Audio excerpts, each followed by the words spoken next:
Hey guys, today I'll show you a sci-fi thriller TV series named Foundation Season 1. Spoilers ahead, watch out and take care. In the far future, humanity is setting foot on countless desolate planets and ruling over more than 25 million inhabited planets. Thus, a galactic empire spanning 100,000 light-years was born. The drama begins 12,000 years after the birth of the Galactic Empire. Trantor, the capital planet of the empire, is a highly developed artificial shell world with a population of 45 billion. The strength of the Galactic Empire is evident from the 4,000-kilometer-long Star Bridge. Trantor's greatest mathematician, Harry, created a history of psychology. He used mathematical formulas to deduce the development and direction of all of humanity. In the years that followed, this technology made significant breakthroughs. He predicted that the Galactic Empire would be destroyed in 500 years, with a 92.5% probability of this happening. After the Empire's demise, humanity will endure a barbaric era that lasts for 30,000 years, until it is replaced by a second Galactic Empire. Upon hearing this news, the entire ruling class was shocked. To avoid causing unrest, the authorities decided to suppress this information. Meanwhile, on an agricultural planet called Synax, a mathematically gifted girl named Gal was born. However, on this planet, scientific research is expressly forbidden. Outsiders like Gal, if discovered by religious priests, would face certain death. Fortunately, Hari found Gal and recruited her. Gal bid farewell to her parents, carrying a heavy heart, and left this primitive and backward planet. She boarded an Empire transit ship where everyone must enter a sleep state during the transit. During the transit, Gal awakened unexpectedly, something that had never happened before. The guard had to inject Gal with a sedative, but when Gal woke up, she didn't disclose that she had awakened. Because during the transit, a normal person's consciousness and body would be torn apart. This also suggested that Gal was different from others, but she concealed all of this. Afterward, they took a space elevator, and after 14 hours of high-speed descent, they finally arrived at the bustling Trantor. The entire planet was covered by an artificial shell, but there were still billions of residents living in the sunless city beneath Trantor. Their sky was an image projected by servers. In order to rule the whole empire forever, the Emperor Cleon I made 3 clones of himself from different periods named Brother Dawn, Day, and Dusk. The 3 brothers held supreme power in ruling the empire. When Brother Dusk's time was up, Brother Day would replace him, and Brother Dawn would replace Brother Day. This cycle has been going on for 4 centuries. The idea of destruction proposed by Hari was seen as a threat by the Emperor. Those residents who believed in Hari were ruthlessly executed, instantly reduced to ashes. Demerzel is the first minister of the Empire, responsible for assisting the Emperor in managing affairs and handling certain military conflicts. A star war arose recently between the 2 barbaric planets, Anacreon and Thespis. The special agents sent by the Empire were killed in the conflict, so they summoned ambassadors from both stars for questioning, trying to prevent a full-scale war. Not long ago, the mathematician Harry accurately predicted that in 500 years, the Galactic Empire would face irreversible destruction. However, the Emperor, in the name of treason, publicly tried Hari in front of the entire planet's residents. At this point, Harry proposed a solution. Since the destruction of the Empire is irreversible, the 30,000-year period of barbarism could be shortened to 1,000 years. He and 100,000 scientists would compile a galactic encyclopedia to enable rapid development of a new civilization within 1,000 years, replacing the next Galactic Empire and continuing the brilliance of human civilization. But the Emperor still refused to believe Hari and sent a special agent to convince the mathematical genius Gal to point out the errors in Hari's psychohistory.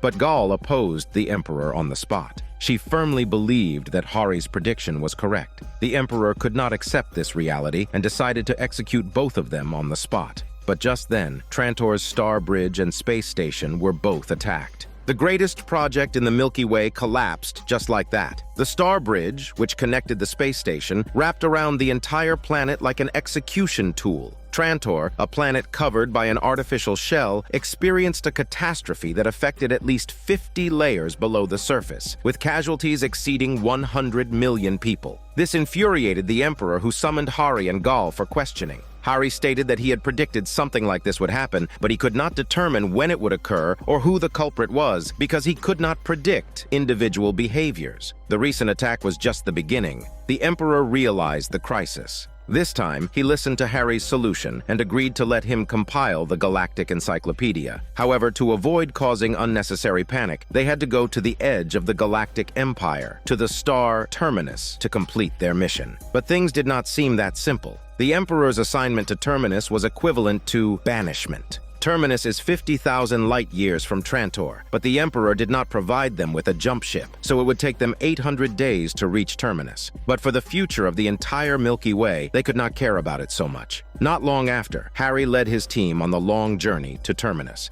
The Galactic Empire's iconic building was destroyed, and in a bid to uncover the mastermind behind the attack, the Emperor dispatched the Empire's first minister, Demerzel, along with an elite squad to a dwarf planet known to be the manufacturing foundation for human body bombs. When the researchers noticed something was amiss and attempted to erase their data, they were killed before they could even react. It turned out these nano-human body bombs could successfully bypass security checks, enabling extremists to carry out their attacks. The researchers had been fitted with a nerve stimulation device, but upon questioning, it was discovered they had no connection with the mastermind behind the attack. Previously, Demerzel was hit by debris, but instead of blood, an organic liquid flowed from her body. As it turned out, she was the only AI left on Trantor, and Brother Dawn told her that her kin were all dead, but she retorted that her kind wasn't dead, but rather destroyed by humans. Hence, she strived to act more like a human. The Starbridge incident resulted in hundreds of millions of casualties, and hundreds of thousands of corpses were left floating in space. As Brother Day, he was unable to even protect his people's bodies, which left him devastated.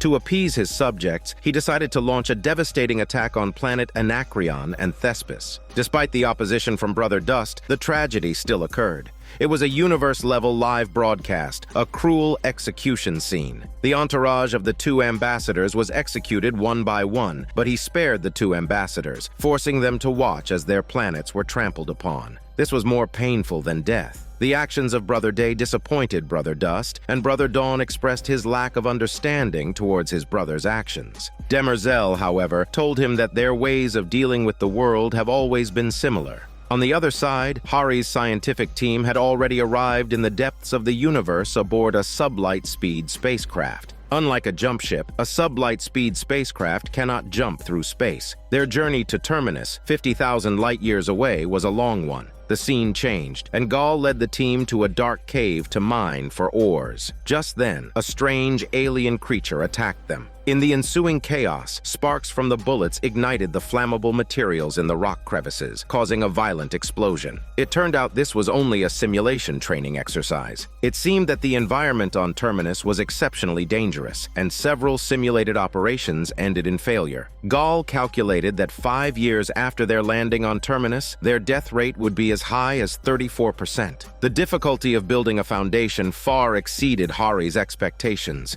During this period, love sparks flew between Gaul and Hari's adopted son, Rach, and Gaul even got pregnant. But on the sublight-speed spacecraft, they could only preserve the fetus until they reached Terminus. Harry once again conducted a simulation, but the results were not ideal, because in his previous simulations he had assumed his own death, but now he had survived, which left him in deep thought. At this time, Gaul revealed a shocking secret. She said that Hari's predictions were flawed. To save Hari, she had lied to the Emperor during the trial. Later, at the encyclopedia writing seminar, Gaul's views diverged from those of the other scientists, causing confusion among the team. Hari, feeling somewhat guilty while watching his demoralized team, told every member involved in the Foundation plan that each of them had been carefully selected, and their contributions would be remembered by future generations and be immortal. The crew's morale was boosted again, but Hari himself had already started to waver. During dinner, Harry brought up some old stories about his adopted son. This made Rach feel uncomfortable. However, Harry carried on, his words laced with a hint of mockery. This gradually deepened the conflict between the two, culminating in a tragedy. Harry was attacked by Rach.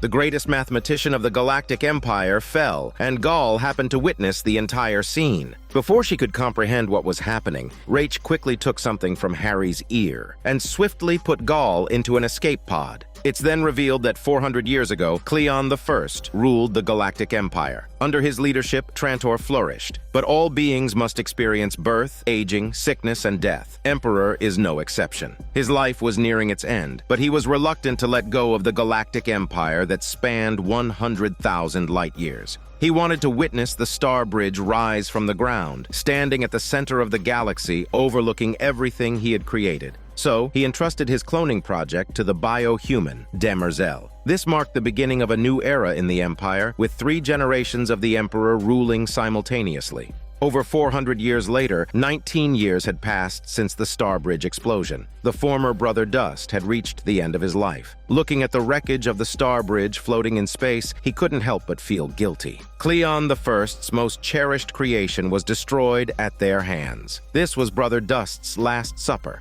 After dinner, the 2 brothers took him to see the remnants of the Star Bridge. The brothers promised him that they would create something even grander to commemorate Cleon I and every emperor who had reigned before. From then on, the Star Bridge would cease to exist. Brother Day would take his place, and Brother Dawn would replace Brother Day. As the new Brother Dawn was born, it signaled Brother Dust's final moments. His last rites would be swift, befitting of an emperor. This was the ultimate destiny of an emperor. Another 17 years passed, and Brother Dawn had grown into a young boy. Over the past few years, the Foundation colonists had arrived at Terminus. Although Harry was assassinated, he had already predicted the Empire's future, and his death was part of the prophecy. He had already built a dome on Terminus and arranged everything for the future. When the colonists would land, where they would build the Foundation, all this was within his predictions. However, the dome could only be opened at the specified time. Besides, any creature approaching the dome would be disrupted by a mysterious force. Those unaware called it a product left by a god-level civilization, while others claimed it was a surveillance station built by the Empire. Therefore, they chose an area relatively far from the dome. They dismantled their spaceship and used its frame and components to build the initial Foundation shelter. On this barren planet, they would write the Great Galactic Encyclopedia and seek ways to save the Galactic Empire. The girl named Salvor has been fascinated with the dome since she was little. As she grew up, she became its guardian. Her task was to prevent others from approaching the dome. However, there were always a few mischievous children who sneaked close to the dome when Salvor was resting. They turned this place into a challenge field. Whoever dared to get closer would win.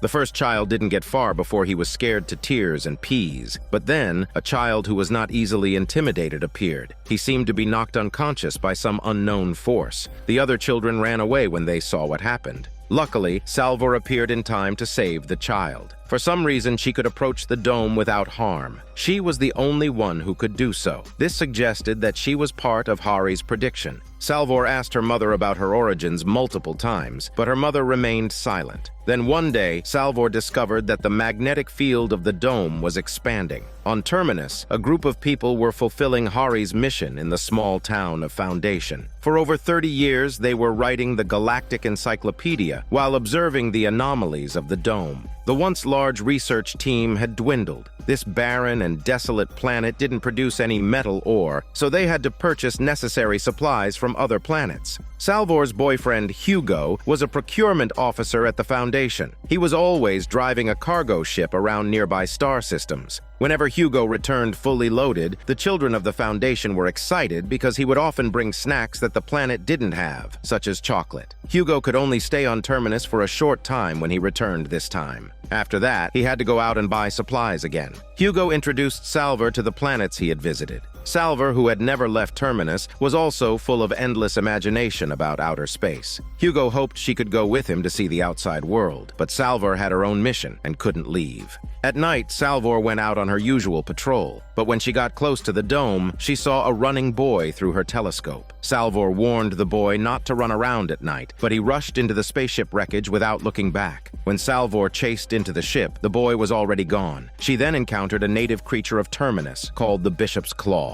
The next day, they observed through a telescope that 3 Anacreonian ships were approaching Terminus. 36 years ago, the Empire launched a fatal attack on Anacreon and Thespis. This time, it could very well be a retaliation against them. And Hugo was from Thespis. Perhaps he could use his identity to approach the Anacreonian ship and investigate. However, most people believed that they should report this directly to the Empire. As the guardian of Terminus, Salvor's first thought was to check the Foundation's weapons depot, but the equipment in the weapons depot was all old, basically of no use. What was worse, their communication with the Empire had been cut off. The Anacreonians were blatantly attacking Terminus. In the face of the crisis, Salvor's mother had no choice but to open Hari's formulas. Perhaps the unique Salvor could understand psychohistory and calculate a way to resolve the crisis. But things didn't go as planned. Other than Hari and Gaul, no one could decipher the formulas. But now that Hari was dead and Gaul was lost in space, they could only rely on themselves. That night, Salvor once again saw the young boy who ran into the spaceship wreckage, seemingly guiding Salvor. She followed him, and to her surprise, she found the native creature, who was wounded by a sword. The culprits were a group of Anacreonians. In the critical moment, Salvor cleverly invoked the Imperial Treaty to negotiate with them. They claimed to be scavengers searching for the navigational equipment of a colonial spaceship. They then threatened Salvor and demanded to be taken to the main tower of the Foundation. The Foundation's force field wall has a bio-recognition feature. Only one person could follow closely behind without triggering an alarm. Consequently, a woman named Harold accompanied Salvor towards the main tower. At that moment, Salvor spotted the mysterious boy in the mist ahead, but Harold saw nothing. Suddenly, Salvor had an idea. She took a shortcut through the dome. As expected, the woman fainted on the spot. Salvor then brought her back to the Foundation. The Foundation was now facing an unprecedented crisis. Without the Empire's instructions, they dared not act rashly. But they couldn't contact the Empire, and they couldn't just wait around. So Salvor and Hugo approached Harold, trying to extract some reliable information. She was tight-lipped, unwilling to divulge any details. Finally, Salvor managed to break down her psychological defenses. She lost control and started ranting in a fluent alien dialect. Her rage was like a wild beast, and Salvor sensed a whiff of death from her. However, she also got some clues from her words. Judging from the bow and arrow in her hands, Harold was not a scavenger, but a great huntress leading the Anacreonian army. Meanwhile, the Anacreonian army had the Foundation surrounded. Hari's formulas could only predict group behaviors, not individual actions. Once, an emperor asked Hari to foresee the fate of a new generation of emperors, but he didn't predict the new emperor would be so weak. Fortunately, the emperor had an aura armor that protected him from harm, but the gardener was nearly scared to death by him. Elsewhere, Brother Day was enjoying a romantic moment with a beauty from his harem. She had to be gentle enough not to trigger the aura armor. Just as they were getting into the rhythm, Demerzel suddenly appeared, interrupting them. It turned out the Pope of the neighboring star had died. Hari had long solved the mystery of the rise and fall of civilizations, but faith was different. It was more like a powerful weapon. That's why the Emperor feared Hari's predictions. The Empire ruled the Milky Way galaxy spanning 100,000 light-years, but couldn't interfere with the realm of faith. The arrival of the ambassador was to select the next successor. The emperors hoped to promote Gilat to be the next pope of the neighboring star. But then another successor, Halima, emerged, and her supporters slightly outnumbered Gilat's. This made the emperor very angry because Halima advocated for believers to return to the era before the empire's rule. The emperor planned to personally visit the neighboring star to handle the pope's successor's affairs. They attached great importance to this matter because the translucent church's believers in the entire galaxy numbered 3 trillion. If anything went wrong, it could topple the entire Galactic Empire's rule. At this time, planet Trantor was experiencing turmoil due to the Starbridge collapse incident 36 years ago, which resulted in the melting of the 77th floor's heat sink chamber. Even after 36 years, they still hadn't resolved the situation. Just then, they discovered that the communication buoy near a star was offline, a buoy responsible for connecting the communication of the border regions. This finally made them aware of the abnormalities on Terminus. As one problem was just dying down, another was rising, making the emperors start to believe Hari's predictions that a major religion in the Milky Way will inevitably stir up trouble, and there may even be an uprising on Trantor itself. Brother Dust had assembled 1,000 of the Empire's top mathematicians 30 years ago to try and crack Hari's formula. But 30 years passed, and they still couldn't figure it out. They falsely claimed that Hari's predictions were against reality, infuriating the Emperor, even scaring someone to death in public. Brother Dust dispatched the Grand General with an army to investigate Terminus, and specifically instructed him to remind the Foundation not to hide anything from the Empire. Meanwhile, on Terminus, the Foundation faced an unprecedented crisis. The The Anacreonians could break through the perimeter at any time, but they were still unable to contact the Empire. So, Salvor assembled the few remaining warriors in the Foundation, prepared to meet the enemy head-on. Salvor suddenly had a hallucination, finding herself in the Trantor Library, where she saw the mysterious young boy again. Why the visions were appearing consecutively, Salvor had no idea, but there must be a reason for his appearance, perhaps a clue given by the dome. The key to resolving the crisis might lie with Salvor. At the same time, the Anacreonians had already set up weapons outside the wall, ready to break through the Foundation's barrier. They couldn't hold on for much longer. At this point, Hugo proposed that he could escape on a spaceship to seek help from other planets. Such an act was dangerous, and they could be shot down by the Anacreonians before even entering orbit. But disregarding his own safety, Hugo insisted on giving it a try. Just then, Salvor suddenly realized that the dome must be related to Harry, because she saw the Trantor Library in her hallucination, and Harry used to be its curator.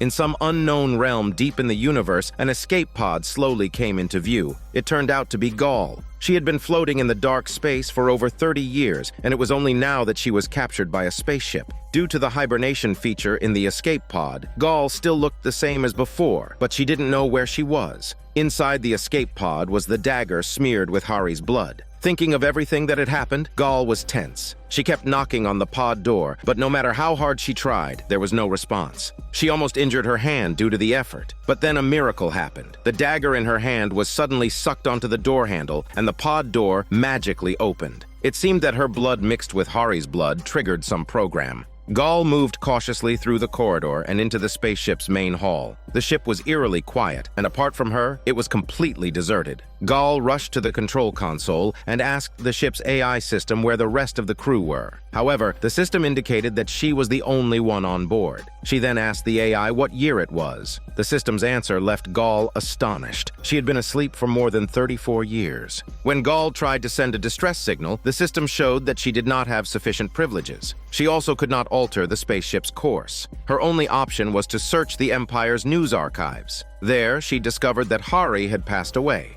This news left Gaul in deep sorrow. Raich, having been arrested, had remained silent until the judge mentioned Gaul's name. It was then that he confessed everything. Gaul was overwhelmed with grief. She felt helpless and even contemplated ending her own life, but just then an invisible hand seemed to stop her. It was as if she could hear her teacher's voice saying, "We are given paths to let us survive through destruction, to wait for a rebirth after death." Suddenly, Gaul felt like a different person. She put on her uniform again, this time replacing her helplessness with hope. Using her prodigious intellect, Gaul managed to trick the AI system, even without the necessary privileges, by browsing the star map. Step by step, she found her location. The next challenge was to figure out the ship's course. Gaul was able to calculate the spaceship's trajectory using the spectral frequencies of the stars, but she couldn't figure out the final destination. Surprisingly, the only person with that authority was her boyfriend Raich. Gaul then had a bold idea. She put on a spacesuit and climbed outside the spaceship. Using the infrared filter on her helmet, she identified their destination with her naked eye. The spaceship was headed for Helicon, Harry's home planet. Many people suspected that she had killed Harry, so going there meant certain death. But the AI system gave no response. It was then that Gaul noticed a pool of blood on the ground. Upon closer inspection, she found a holographic image of Harry just before he died. Meanwhile, at the Foundation, the wall's force field provided temporary safety, but even the strongest shield couldn't withstand a continuous onslaught. The northern corner was about to be breached, and a battle was imminent. In this critical moment, a loud noise echoed through the sky as an Imperial jump ship entered Terminus's orbit. Their savior had finally arrived. However, the Anacreonians seemed unimpressed. They had anticipated the arrival of the jump ship. It was exactly what they wanted.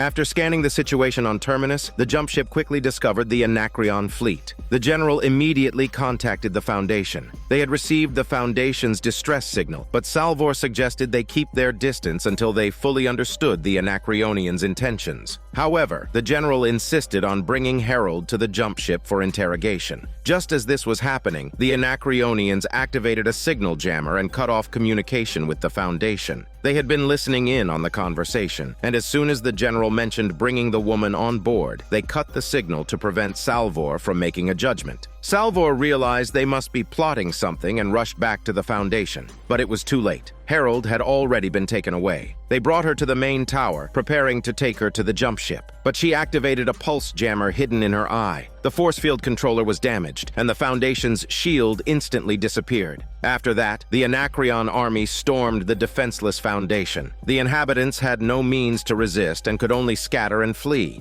Many were killed or injured. Meanwhile, the Imperial squad aboard the jump ship noticed the anomaly. They were fully equipped and ready to land on Terminus in 5 minutes. Just then, Harold kidnapped Salvor's mother. In a crucial moment, Salvor rescued his mother, and they both ended up in a fierce fight. After a brutal battle, Salvor defeated Harold, but her mother was captured again by the Anacreonians. Salvor had no choice but to surrender. Harold then took them to the top of the main tower, hoping to make them taste the agony of watching their loved ones die. The Anacreonians believed it was Hari's prophecy that enraged the Emperor, leading to their own planet being bombed. So their goal was to destroy the Foundation and disrupt Hari's plans. Just then, the jump ship descended to the Foundation. It issued a warning to the Anacreonians, but they were well prepared. They then launched their attack, causing the jump ship to collapse. The Foundation's 30-year effort was ruined overnight. The next day, when the Anacreonians came to inspect the ship's wreckage, they surprisingly found the general still alive.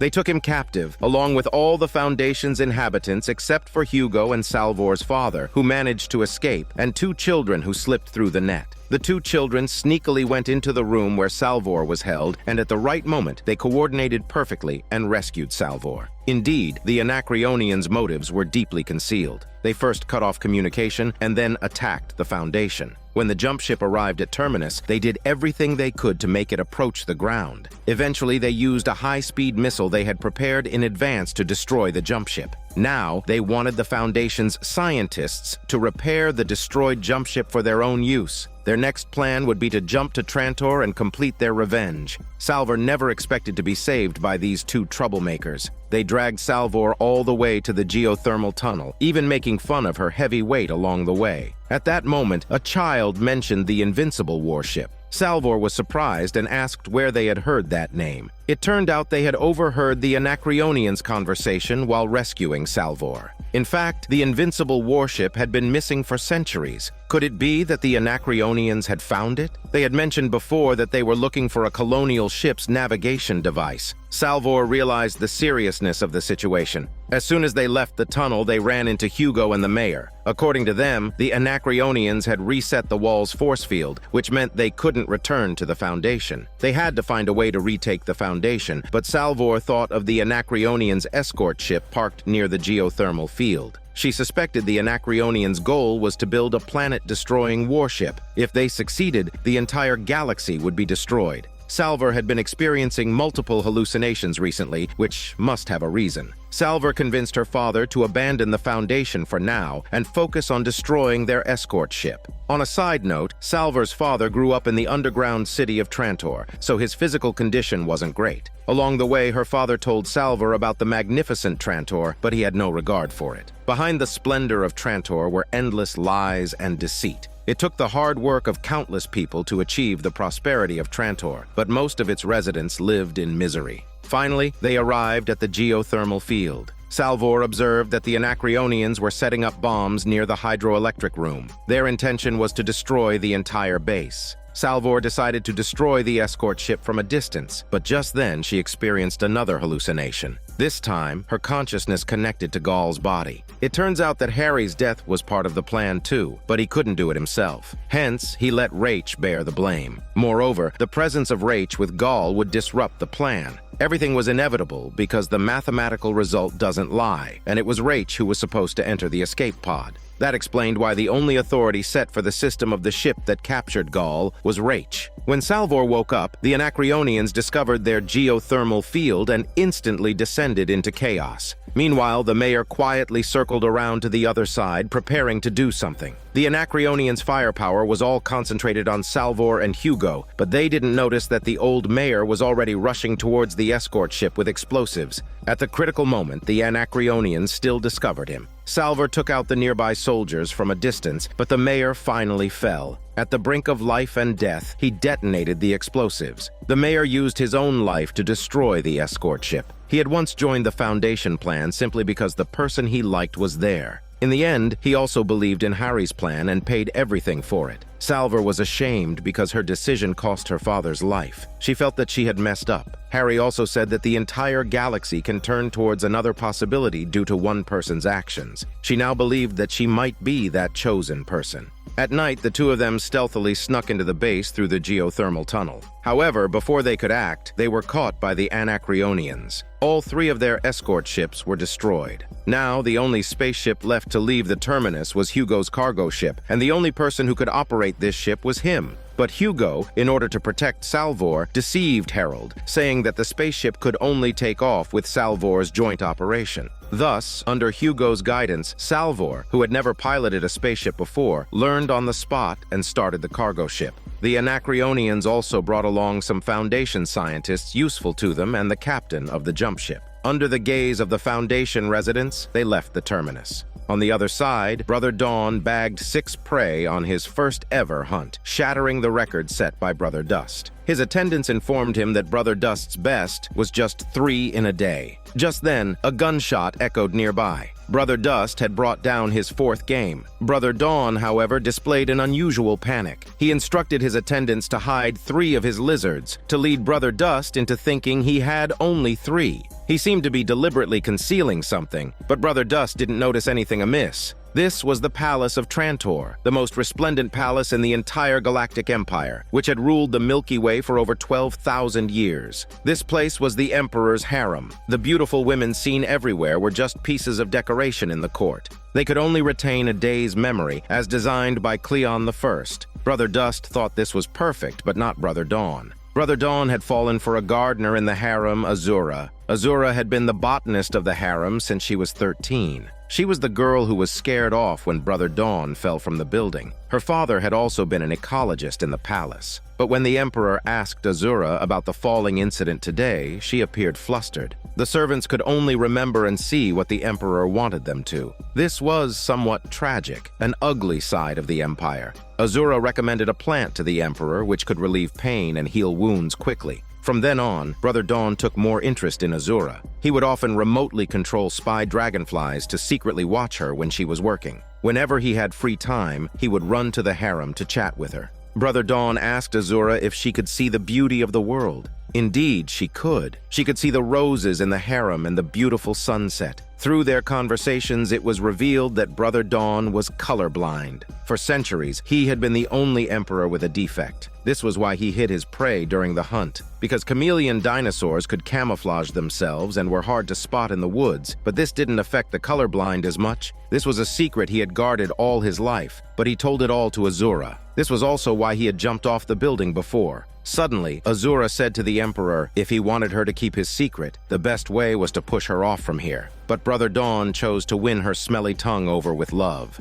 Brother Day had jumped to the Solaria system. The space guard told him that after a few more hours of slow travel, they could reach the Virgin Star. Accompanying him was the biohuman Demerzel. Humans can only jump in a state of hibernation, but as a biohuman, she could enjoy the light and shadow during jump folding. Previously, Gaul had also awakened during jump travel. This showed her difference from others. The Emperor asked her what kind of feeling it was, but Demerzel couldn't explain clearly. During dinner, she showed the Emperor her token. The Emperor recognized it at once as the Leviathan crystal from the Virgin Star. It symbolized the 3 goddesses and was a prayer item for believers, corresponding to the 3 core teachings of the Translucent Church. The Emperor was curious as to why a biohuman would become a believer. She said that as soon as he and his brothers came into the world, they had their mission, but the rest of them have to find their own. Demerzel's answer surprised him. Soon they arrived at the Virgin Star. The jump ship slowly landed in front of the Salt Palace. Before disembarking, Demerzel chose to stay on the ship, but was eventually persuaded by the Emperor to disembark together. They were greeted by Halima.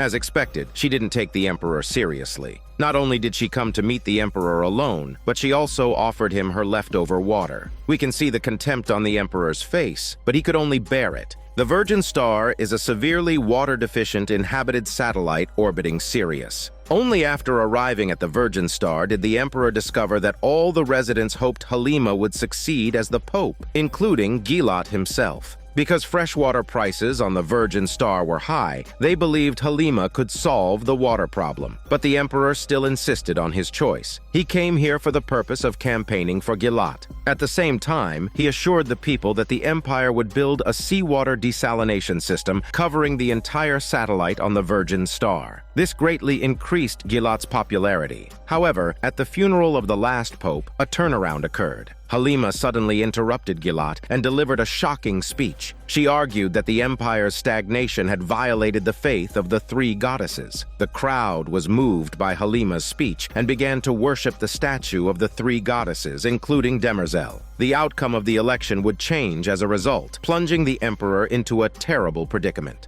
The scene then flashes back to the planet Synax, where Gaul was born. Due to climate change, the sea level is continuously rising. Soon, Synax will transform into a water world. On this planet, all scientific research and activities are expressly forbidden. They no longer rely on science, but live for the awakening of their faith. They believe the rise in sea levels is a warning to the sleepers. Only if they overcome this challenge, they are worthy to welcome her awakening. Gaul is a servant in the church, and being a servant in the church is the pride of every parent. Gaul's parents were no exception. But the harsh climate is making it harder for them to survive. One night, Gaul and two prophets went to an abandoned university to check for any prohibited activities. The abandoned school still had lights on, a clear sign of human activity. The three split up to search for heretics. Coincidentally, Gaul found someone hastily packing in a room. It turned out to be the lecturer. He knew that Gaul had become a servant, and to the eyes of the deceased, heretics were people like him who refused to abandon knowledge. Gaul advised the lecturer to leave immediately because the prophets considered this place to be against the doctrine. Any analytical learning was against the faith of the awakening. If discovered by the prophets, he would undoubtedly face death. But the lecturer took out the book and began to talk about the importance of knowledge to civilization. He planned to give the book to Gaul, but Gaul still refused him, though he believed that there was still a trace of trust in knowledge in Gaul's heart. Eventually, the lecturer was captured by the prophets. He was about to face a cruel punishment. His feet were tied to large stones, and he was sunk to the icy seabed with his books. In fact, Gaul was clear that the so-called awakening of the church was nothing more than self-deception. So Gaul jumped into the sea at night and brought up the book. In the days that followed, Gaul studied mathematics day and night. Gradually, Gaul's parents began to notice the rising sea levels. The cultivated seaweed also died one after another, but they could not make any changes. One day, Gaul secretly found a smuggled messenger. She asked the messenger to send a problem-solving formula to Trantor, hoping to participate in the Empire's math competition. But soon after, the church discovered that someone from Synax had participated in the math competition, but they hadn't realized it was Gaul. Her mother tried to make her stop all these things because her actions would put their entire family in danger. But Gaul still didn't give up. Finally, in the stillness of the night, she received a reply from Trantor. It turned out that Gaul had proposed a brand new solution to the Abraxas conjecture. Harry couldn't believe it. A young girl from an agricultural planet had solved a problem that had stumped countless geniuses for centuries. Harry himself had studied her problem-solving approach and proved that Gaul was correct. That's why Harry extended an invitation for her to come to Trantor. Before leaving, Gaul asked her parents to accompany her to Trantor. However, in their eyes, Trantor was a sinful, mechanical world. They would rather see Gaul die than let her go to Trantor. It was only when Gaul removed the mark from her face, signifying her complete departure from the faith, that they realized she had reached a point of no return. Unable to stop her any longer, her parents watched as Gaul finally boarded the Empire's spaceship, leaving her home planet on the brink of destruction. The scene shifts back to the present. Near the star field close to Helicon, Gaul saw the holographic image of Hari before his death. Upon asking the AI system, she found out that it was a program in the form of quantum consciousness. But the neural connection was incomplete. They couldn't communicate. Gaul didn't have the authority to start the program, but she used her own voice to guide Harry's consciousness, freeing him from the cycle of death. Harry told Gaul that before they left Trantor, he had implanted a data unit in his own brain, which could sync with the port of the dagger and record all his thoughts and memories. However, an error seemed to have occurred, but he was unsure what went wrong. Gaul informed him that they were on a spaceship, heading towards Helicon, Hari's hometown. At this point, Harry suddenly snapped back. He said Gaul shouldn't be on the spaceship, but in the Foundation at Terminus. However, he didn't know that all his plans had been disrupted. Harry kept asking about the condition of Rach. Gaul had no choice but to tell him what had happened and how he got killed. Upon hearing this, Harry became unstable. His consciousness was being torn apart. After a struggle, his consciousness disappeared and the spaceship's system closed down. The oxygen level on the spaceship dropped to only 2% and the temperature kept dropping. If Harry's consciousness didn't awaken, Gaul would suffocate. At the crucial moment, Harry's consciousness awakened again, restarting the life support system of the spaceship. Harry explained everything to Gaul. It turned out his own death was an essential part of the plan. What the Foundation needed was not just a spiritual leader, but a myth that could last 1,000 years. This part of the plan had succeeded. They had previously predicted that the mortality rate after landing on Terminus would be as high as 34.2% within 5 years. But in reality, the death rate of the Foundation was only half of the prediction. This meant Harry's death had solidified the Foundation.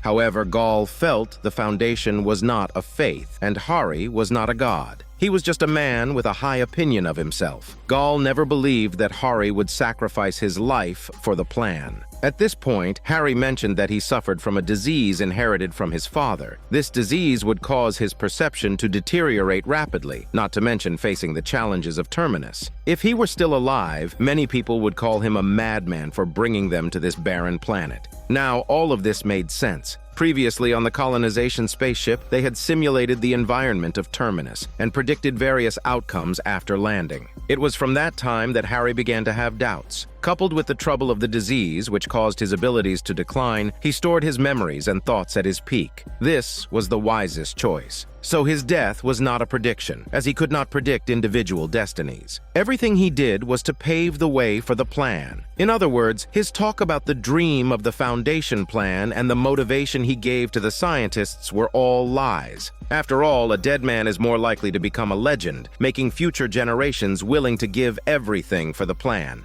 Before long, the spaceship arrived at the asteroid area of Helicon. Gaul didn't understand why the spaceship had come here. Harry explained that he originally intended to end his own life, but then he discovered that his adopted son Rach didn't want to leave Gaul, so he changed the plan and let Rach kill him, then let his son enter the cryogenic chamber and meet him here. But Gaul suddenly broke into the room, disrupting the original plan. If Rach fled at this time, they would certainly execute Gaul, so he let Gaul replace himself on the spaceship. All this was because he loved Gaul very much.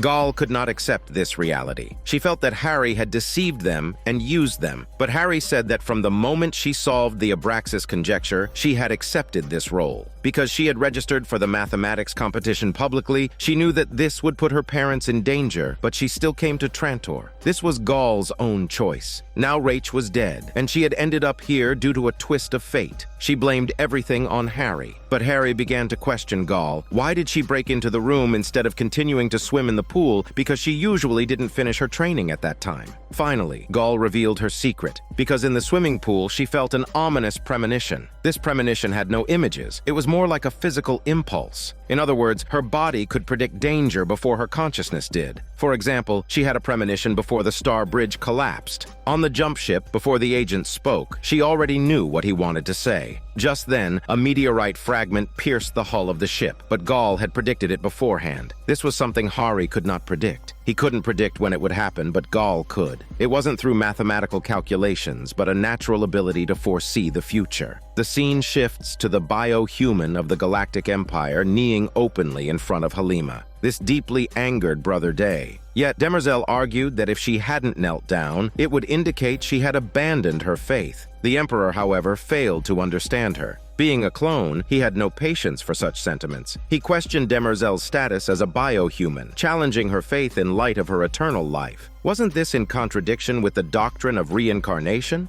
On the flip side, as a programmed bio-human, Demerzel shouldn't be able to kneel if it was against her programming. Yet the Emperor asked her directly if she knelt of her own free will. Demerzel didn't answer directly, stating only that her loyalty to the Empire surpassed everything else. At this point, a messenger brought news that Halima's speech had caused a significant stir, and her supporters were gaining momentum. Due to a water shortage, the Virgin Star was in grave danger. Wounded and dead refugees could be seen everywhere. To understand Halima's motives, the Emperor visited the refugee camp, questioning her intentions. But Halima declared her aim to end the dynastic succession. Having no other choice, the Emperor offered her attractive terms. Apart from a seawater desalination system, she'd also get a satellite safety station. This would ensure both safety and fresh water. But Halima remained unmoved. She wasn't after these things. In her view, the dynastic succession would destroy the entire galaxy. The Emperor, still in his bubble, boasted about the great achievements he and his brothers had accomplished. But Halima interrupted him, claiming he was just a dead man clinging to his pride. She even mentioned Hari's theory of destruction, a blatant provocation. But even so, the Emperor couldn't do anything about her. The number of people in the translucent church was simply too vast, with 30 trillion people, nearly 40% of the galaxy's population.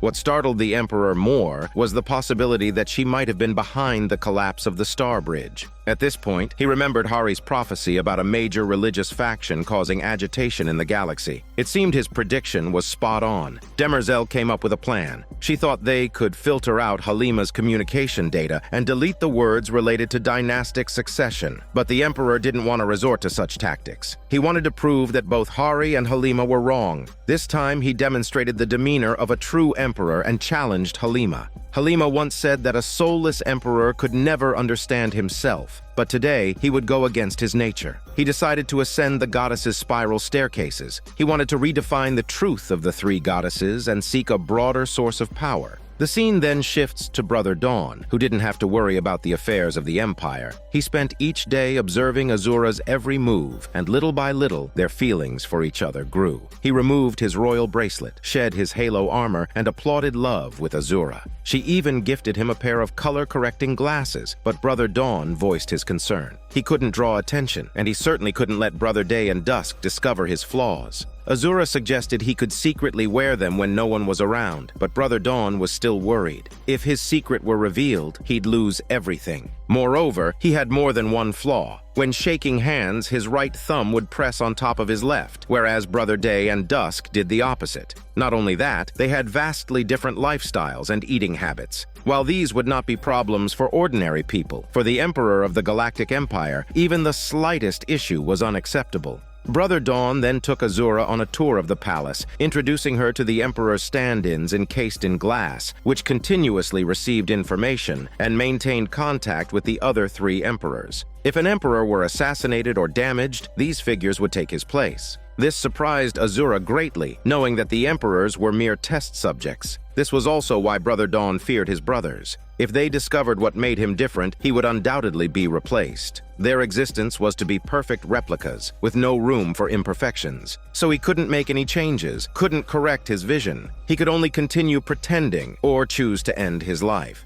But Azura offered him a third option, to escape. However, Azura didn't know that a traitor emperor could never leave alive. Even if he hid in the farthest corner of the galaxy, they would find him, and his face was the most recognizable in the whole galaxy. Then Azura recommended a biohacker who could change his face with a single cut. But even so, they could still trace him through technological means. However, Azura insisted that as long as he was willing to change, any problem could be solved. In fact, from the moment he jumped from the building, he had already begun to resist. Azura suggested that the Emperor hide in the Scar region formed due to the collapse of the Star Bridge. To the Empire, the Scar region represented failure, but to the residents of Trantor, it was a new beginning. They were no longer bound by the Empire, no longer content with simulated complacency. They could look up and see clouds and stars. Brother Dawn used dragonfly spies to cross the security zone and saw a different world. He saw bustling streets, noisy carriages, and a Scar region full of life. Gradually, Brother Dawn's heart began to change.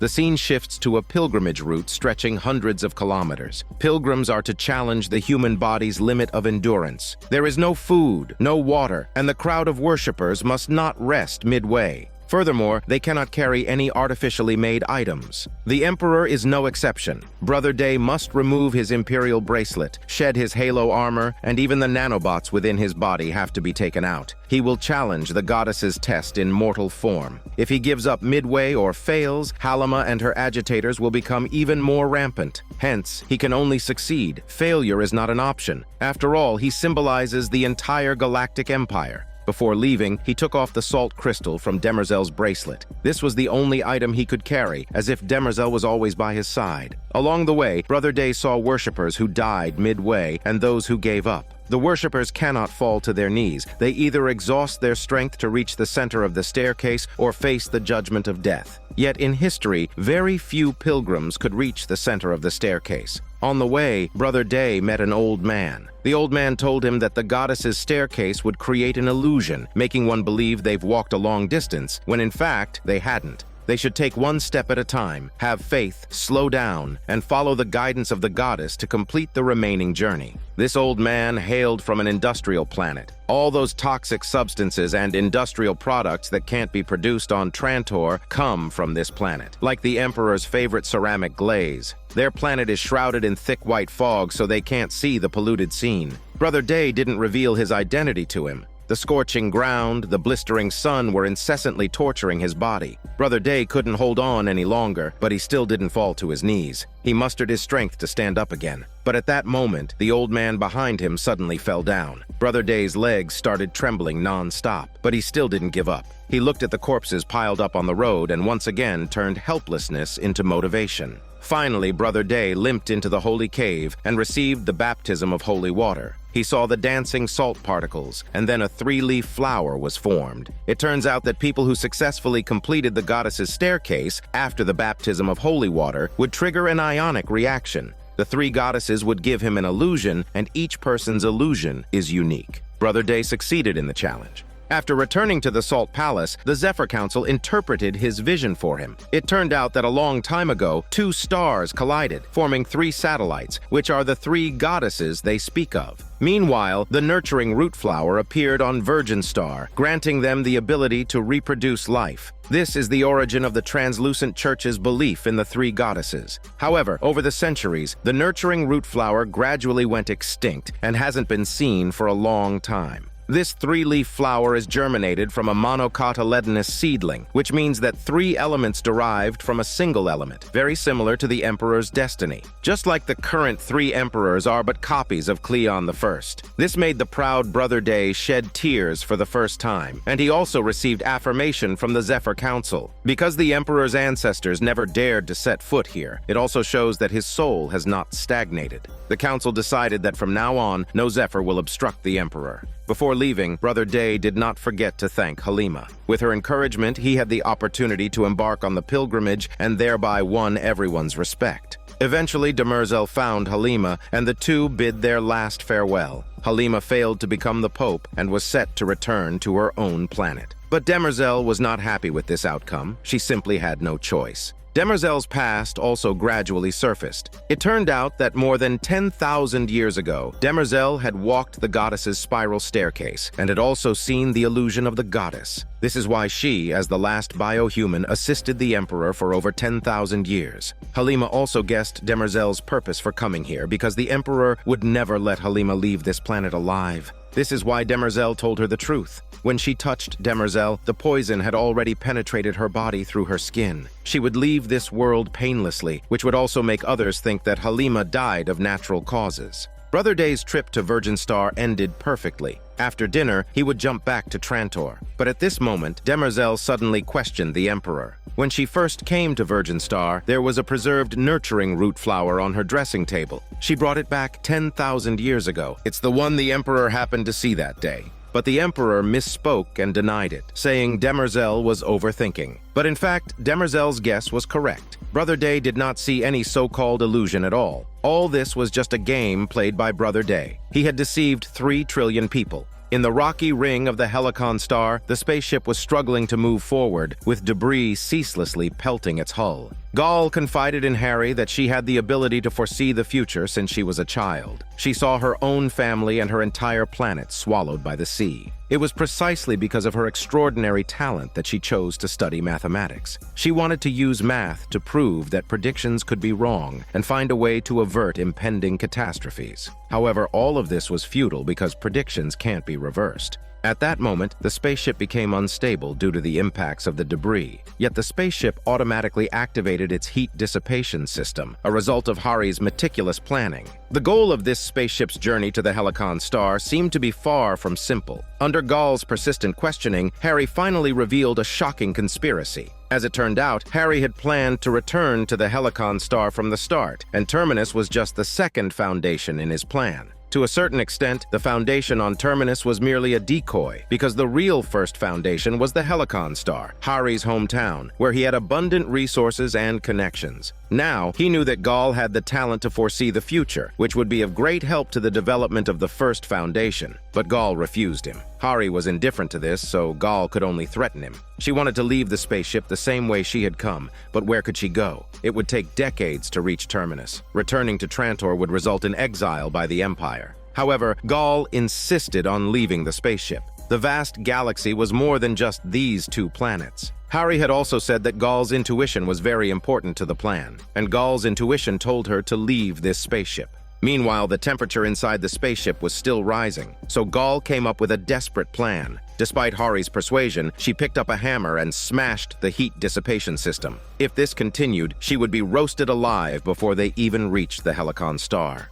At this point, Hari was left with only two choices: either let Gal go or watch her be roasted alive. Under these circumstances, Hari could only let Gal go. Gal again laid herself in the escape pod she had arrived in, and the spaceship vanished into the rocky ring. Gal chose her hometown Synax as her final destination. The journey would take 138 Imperial Standard Years. Once again, Gal embarked on a long and lonely journey. After the Foundation battle, the Anacreons, along with Salvor and Hugo, piloted a cargo spacecraft to the Anacreon asteroid belt. It was a desolate place, showing no signs of life. Once a bustling mining area, it now only contained rust-streaked equipment. With the Empire's technical support gone, the mining machines in this area no longer operated. It was from this time that Hugo began his career as a space driver. However, Harold criticized him, accusing him of abandoning his comrades. Yet Hugo argued that his absence meant one less person fighting over resources. The purpose of the Anacreons coming here was not for resources, but for the invincible warship that had disappeared for 700 years. This warship was the most advanced in the Emperor's fleet, representing the most powerful weapons carrier of an era. It never appeared twice in the same place, but legends about it circulated throughout the galaxy. Yet the Anacreons found it here. At that moment, the general warned Harold that the invincible warship had jump technology, which the Empire considered a state secret. They would rather destroy the entire Border Star region than let them take over the invincible warship. The scientist also mocked that the invincible warship would not open the airlock for the Anacreons. But Harold slashed the general's palm, revealing that the Empire's nanorobot technology was designed to speed up the healing process and identity recognition, allowing her to enter any Empire spaceship. This was also why she brought the general along. Apart from that, boarding the invincible warship was quite dangerous because its defense system was still operational. The Anacreons had previously lost 2 warships trying to approach it. Afterwards, everyone put on spacesuits and prepared to board the invincible warship. Then, Salvor secretly asked Hugo if there were any operational communication systems in this area. Hugo said the chances were slim but not impossible. Salvor successfully landed on the warship, but Hugo's thruster had a problem. Salvor could only watch as he drifted into the depths of space. Not much later, they arrived in front of the airlock. But just then, the warship's defense system was triggered. A lava cannon fired at them relentlessly. Only when they opened the door would the defense system stop attacking. Everyone covered the general as he approached the airlock, and at the critical moment, he successfully opened the door. As soon as the door opened, Harold took out the general with one shot. Upon entering the ship's cabin, desiccated bodies came into view. The air in the cabin was frozen, and it appeared that they had frozen to death. At this point, Harold demanded that Salvor be handcuffed, as she was the only one left with fighting strength. They found the control panel and reactivated the environmental system. The air and gravity returned to normal, but then one of the scientists noticed something unusual. The lights in the cabin had been flickering at an interval of 18 seconds, but it had just shortened to 16 seconds. This could very likely be a countdown to the next jump. Harold then revealed a secret. 2 weeks ago, the Invincible warship had just jumped here. Apparently, the Invincible warship was still operating on its own, setting the jump intervals randomly. The only way to control this ship would be to get on board before the next jump. Where it would jump next, no one knew. This was why the Invincible warship was known as the Ghost Ship.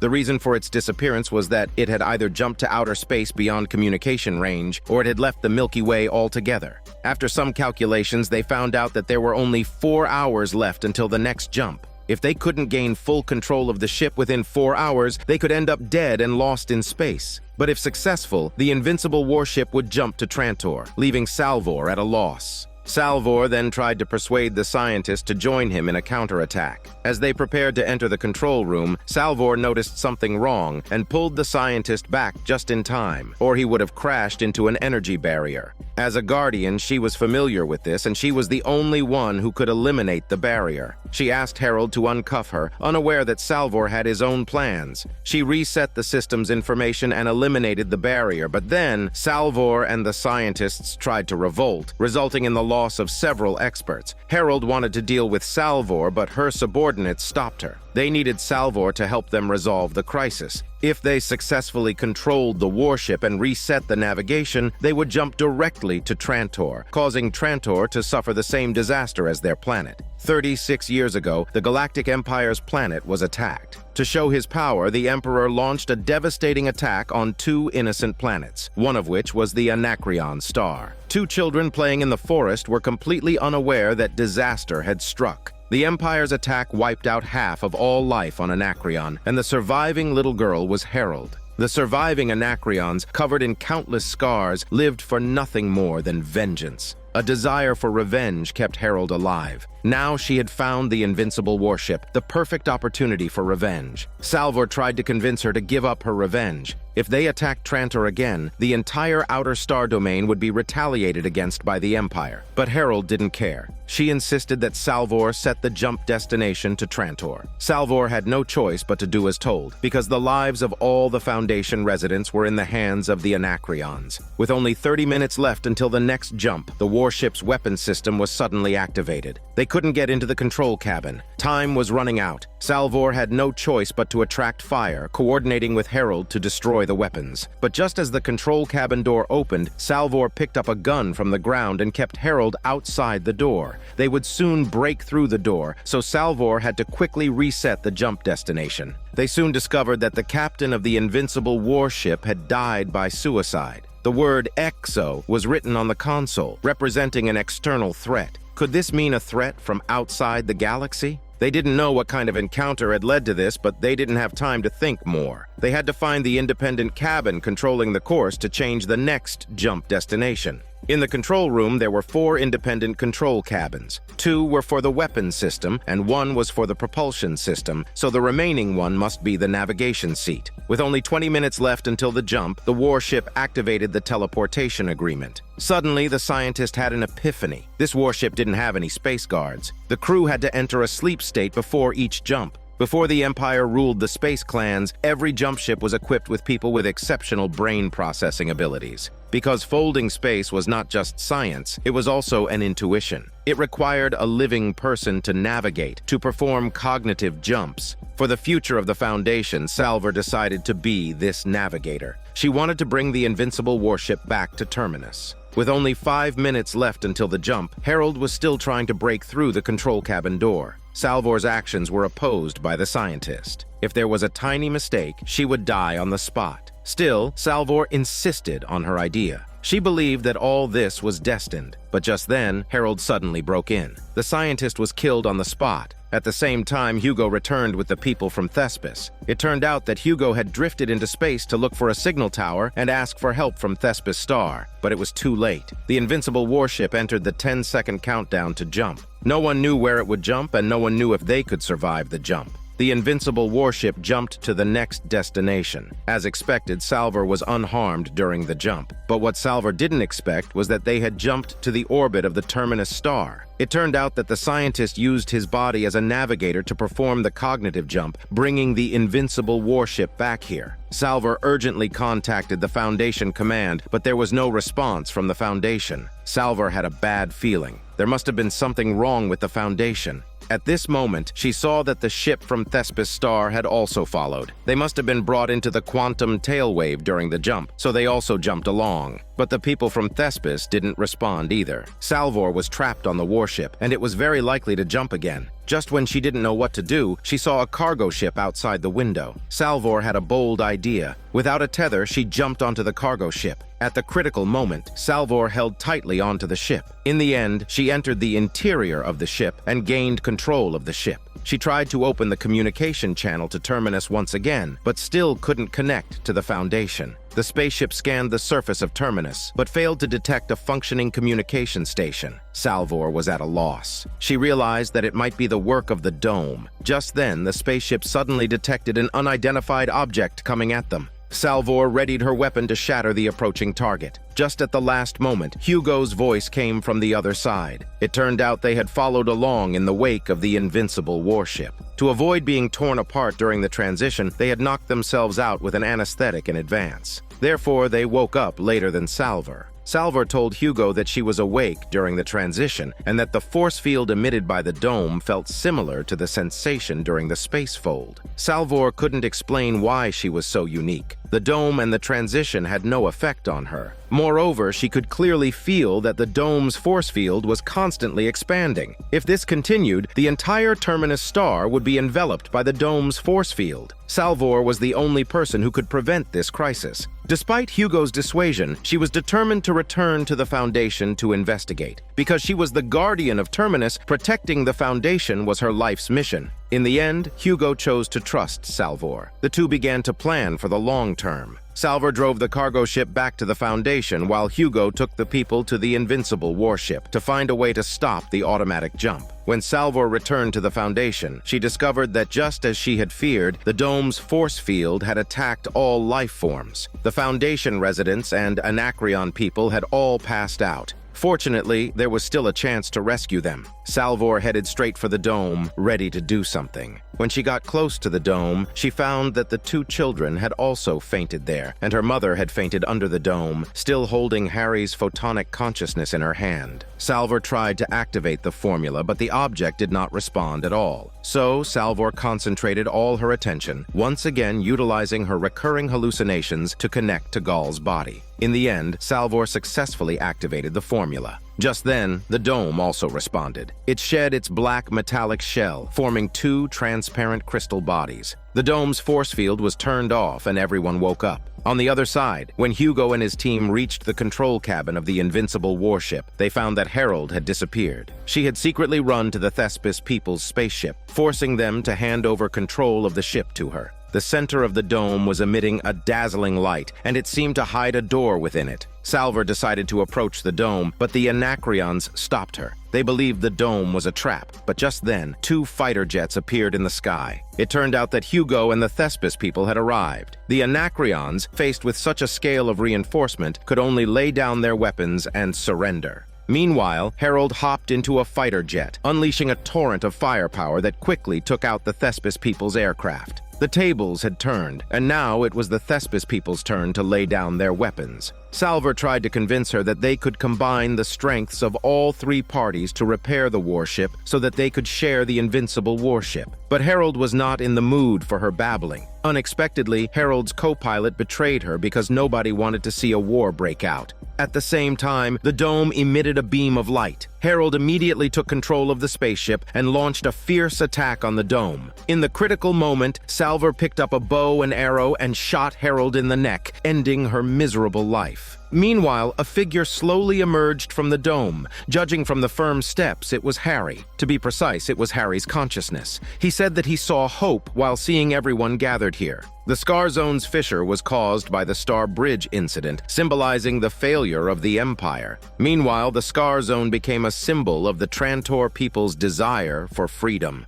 Azura was trying to help Brother Dawn escape the palace. She told him that there was an abandoned passage above the underground irrigation system that could go straight through the palace to the Scar Zone, but he needed a signal blocker to hide the nanobots in his body, preventing the Empire from tracking him. Azura promised him that she would arrange everything. She asked Brother Dawn to leave the palace in peace. They agreed to meet in the Scar Zone the next day. Subsequently, Brother Dust called Brother Dawn to the Imperial Exhibition Hall to appreciate his masterpiece together. The wall recorded the glorious history of this generation of emperors. What Brother Dawn did not expect was that their last hunting event was also recorded on the wall. Brother Dust said that he had found some differences in Dawn. The security captain didn't back down in the face of Brother Dawn. Brother Dawn had no choice but to trigger his halo armor, immediately knocking out the captain. He bypassed the soldiers in the back garden, sprinted across the moat, and evaded the scouts. With Azura's tips, he found the exit of the underground irrigation system. After sneaking through the icy sewer, Brother Dawn finally arrived in the Scar Zone, which looked more like a refugee camp. It was hard to imagine that such a place existed on the capital planet of the Galactic Empire.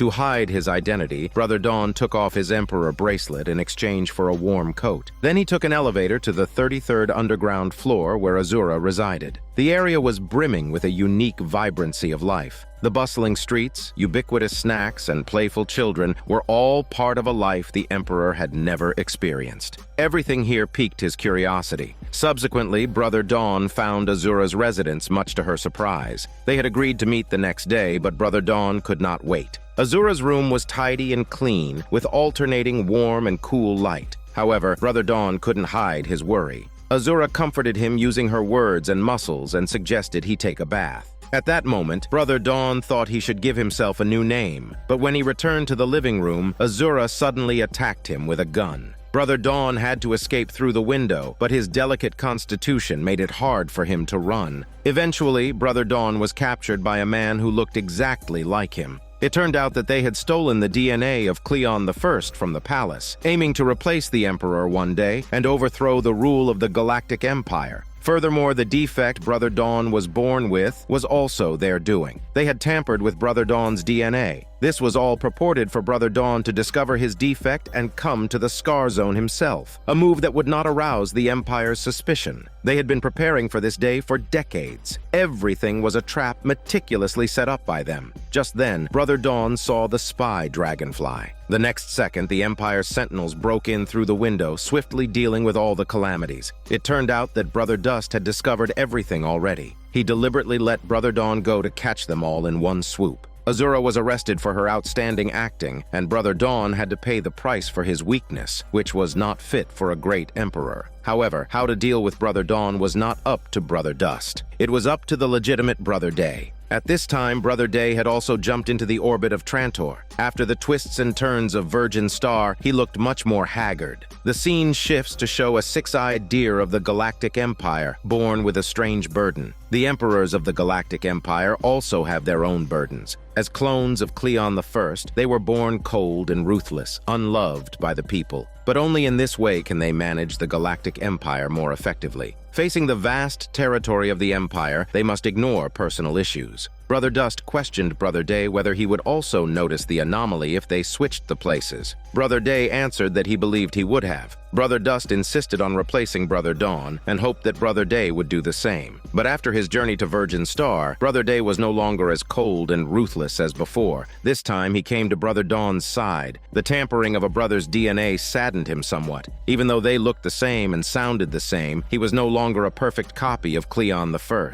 Brother Dawn told Brother Day that he had discovered his defect a long time ago. He would secretly watch the holographic projections of his brothers and learn their ways of life. He tried hard to make himself like them. But Brother Day believed that he conspired with Azura, escaped from the palace on his own, and revealed the Emperor's secret to the enemy. But Brother Dawn retorted that they had no parents or relatives. Even the people who accompanied them every day would have all their memories wiped out. He then asked Brother Day if he had ever longed to leave here, because they weren't even human, but just echoes of Cleon I.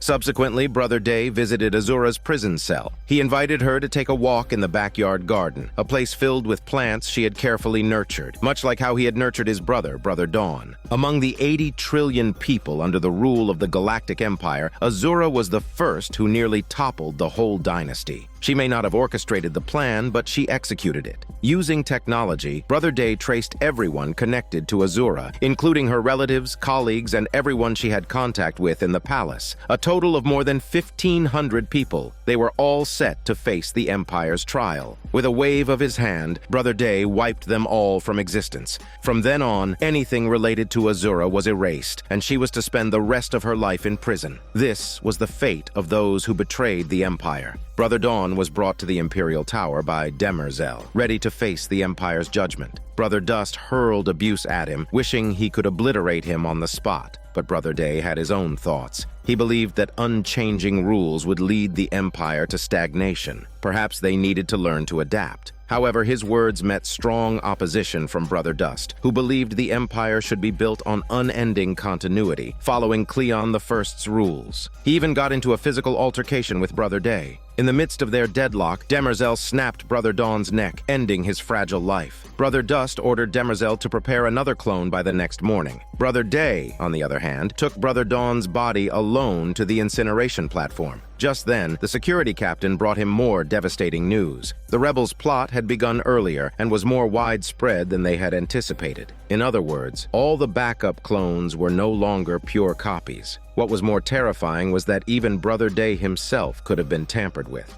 Finally, Brother Day could contain himself no longer. He picked up a candlestick and smashed Cleon the First's glass coffin. Brother Dust, on the other hand, went to the hunting painting he had once drawn and threw the porcelain against the wall. All traces of Brother Dawn ceased to exist. Elsewhere, Demerzel, fueled by rage, approached the dressing table and ripped off her deceptive human skin mask. It's said that falling asleep is a leap of faith, where our consciousness can drift aimlessly. Hari took this to the extreme. Over 30 years ago, on a colonial spaceship, Hari swallowed a pill containing millions of self-replicating molecular machines. After his death, his coffin was launched into space where these machines began to disintegrate and reassemble, recycling the elements and gathering material from space, ice crystals, micrometeorites, and so on, forming the structure of the dome. This means the dome is not just Hari's tombstone, but his very essence. This was not made by chance, but a meticulously designed plan. The stars of Anacreon and Thespis have been at war for centuries. Their animosity stems from an incident 400 years ago when the king of Thespis and the great hunter of Anacreon married, only for the great hunter to be murdered on their wedding night. A maid witnessed the horrific scene, claiming the king of Thespis went mad with alcohol and harmed the great hunter. This sparked the war between the two planets. Now, Hari is going to reveal the truth behind this event, which will potentially rewrite the history of both planets. The truth behind the lie has nothing to do with their two worlds. The real culprit was Cleon II of the Galactic Empire. As the first clone of the Galactic Empire, he was keen to ensure the longevity of his empire. He knew that the merging of two outer forces would threaten the Empire's rule. Therefore, he sent a shadow assassin to poison the newly married couple, killing the great hunter. He then conspired with the maid to frame the king of Thespis. Hari saw through it all. A dynasty that continues in the same vein will only lead humanity to destruction. It's then revealed that his initial intention of establishing the foundation was not for the Galactic Empire, but to build a new kingdom to replace it. As long as they are willing to put down their hatred and ally with the Foundation, they can counteract the Empire. Moreover, they also own an invincible warship. This is just the beginning. They will build more starships on Terminus. Apparently, Hari lied at his previous trial, deceiving everyone. He had calculated all of this. Salvor's mother was disappointed in Hari, thinking that all their sacrifices were meaningless in the end. But Hari told her that what they had sacrificed for the Foundation was not in vain. He helped them escape the control of the Empire and made them stronger. But the Foundation was never about preserving knowledge. Writing the Galactic Encyclopedia was just a ruse. The qualities possessed by the first batch of Foundation colonists are crucial to the birth of a new civilization. This is exactly why he brought so many researchers.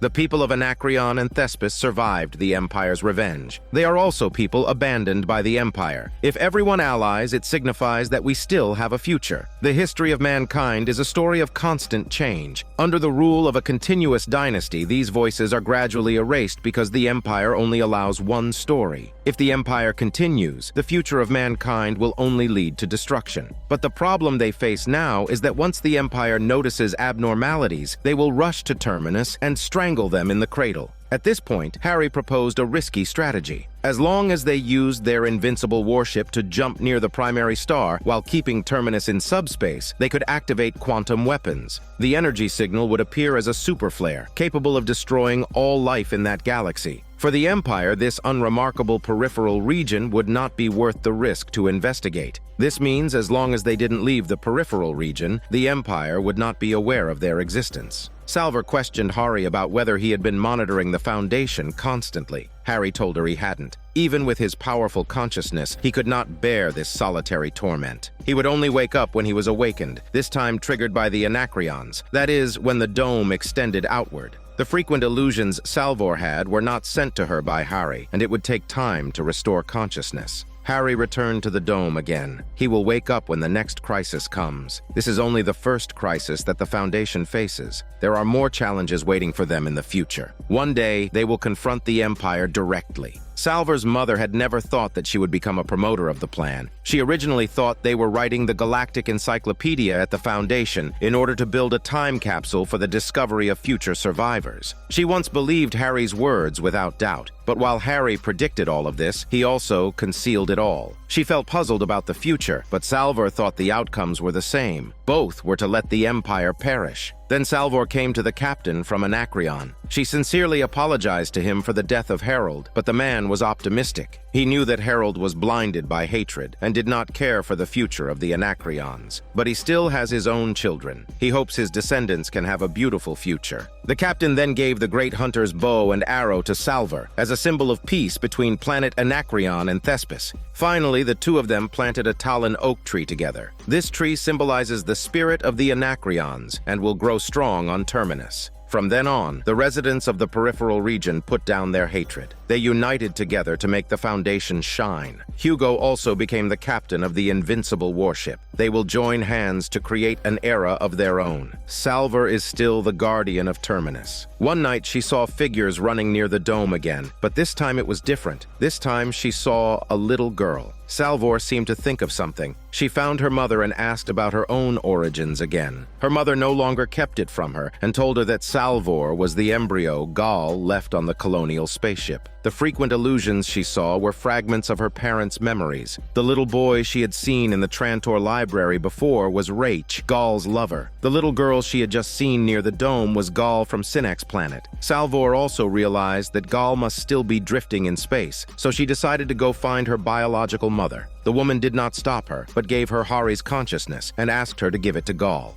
In order not to worry Hugo, Salvor came to the cargo spaceship alone, but at this moment, Hugo appeared behind her. Actually, Hugo had long anticipated that this day would eventually come. Salvor suggested that the two of them could go together, but Hugo refused her, because he believed that she could complete it on her own, and the Foundation also needed him to lead. In the end, Salvor, with a heavy heart, drove the cargo spaceship and left Terminus, the planet that had nurtured her. The scene transitions to 138 years later. Gal's escape pod enters the orbit of Synnax. As per the initial setting, Gal is automatically awakened. After traveling a full circle around the galaxy, she returns to the planet that nurtured her. As the pod door slowly opens, she is greeted by an endless expanse of ocean. The planet has already transformed into a water world, leaving Gal in despair. She has no choice but to launch the skin boat she had prepared in advance, taking Harry's dagger with her. She bids farewell to the sleep pod that has carried her for 138 years and slowly sets off towards the distance. Using her navigation system, Gal locates her old home, but only the roof protruding from the water's surface remains, along with the fish swimming in the sea. At that moment, a faint light emitting from the seabed catches her attention. Without any time to think, Gal plunges into the depths of the sea. Before her eyes is a rusted spaceship, and inside its cabin she finds the glowing object. To her surprise, it's another hibernation pod, and lying inside is Salvor. After a short while, Salvor slowly wakes up. Gal, unsure of who this person is, keeps her distance. Salvor then told her she is her daughter. She then takes out the photon consciousness and adds that it should belong to her. This is Daniel CC Movie Channel. Stay safe and enjoy your day.